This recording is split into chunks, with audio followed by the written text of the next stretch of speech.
Joined by Scott Yoder, the head football coach at Shenandoah University, and he's the newest coach here in the league, this being his first season. Coach, first, welcome to the ODAC, and give us what your feeling is on the league coming into this year, having coached the defense at Hobart over the past year. You faced Washington Lee of the NCAA playoff games. What is your impressions of the leagues coming into the season? Well, thank you. It's great to be here. One of the big perks of the opportunity at Shenandoah was to play in the ODAC. I have a lot of respect for the ODAC programs, great academics, great football, and an opportunity to represent the conference in the NCAA playoffs. And anytime you can make the playoffs, it's a great experience, and we got to play a W&L team last year that was very good and was a great game, and I know there's a lot of good programs here, so have a lot of respect for the league and excited to be a part of it.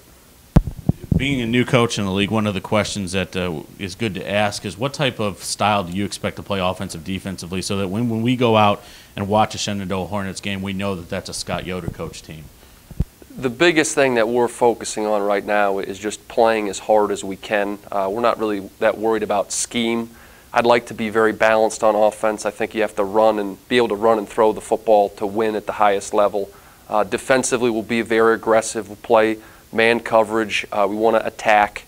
And offensively, we want to be balanced and be able to win games throwing and on the ground. So I think we want to be balanced and play as hard as we can.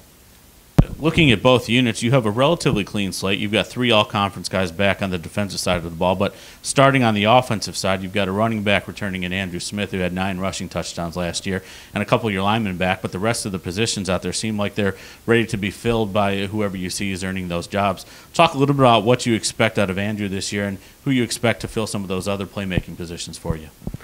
Andrew Smith is a really competitive, he's a good football player. If he wasn't a running back, he could easily play another position.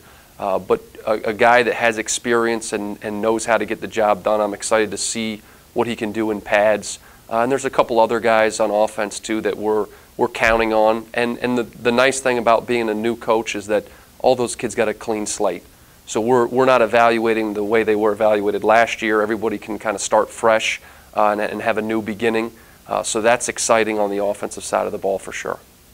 Switching sides to the defensive side of the ball, we talked about the 3 guys that are back with all-conference pedigree. Byron Mitchell, a safety, was a second-teamer last year. You have Evan Griffin on the line and Sean Blackman in the secondary. They were third-teamers. Talk a little bit about what you expect out of those 3 gentlemen and what you're looking forward to out of the rest of the returners on defense.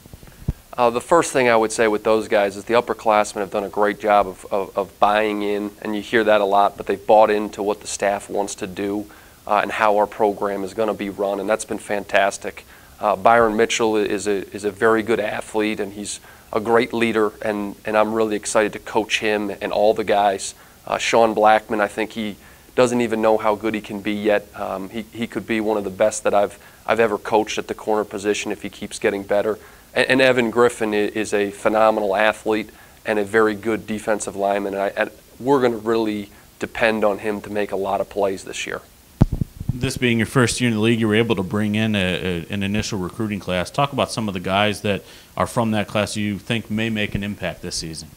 Well, we were really excited and fortunate because even though we got a late start compared to most schools, our full staff was together in early February, and we were able to bring in a class just around, I think we'll have 45 new faces when we start camp. And my hat goes off to Brock McCullough and Calvin Oliver, the 2 guys that stayed on staff. They did a great job of really keeping the class together. And the nice thing is I think there's a lot of guys in that class that can help us down the road. Now, are they going to help us this year? Time will tell, and you know we'll have answers to those questions in the next 2 to 3 weeks. Well, Coach, I want to thank you for joining us here today, and good luck in your first season in the ODAC and at Shenandoah University. Thank you very much. It's great to be here.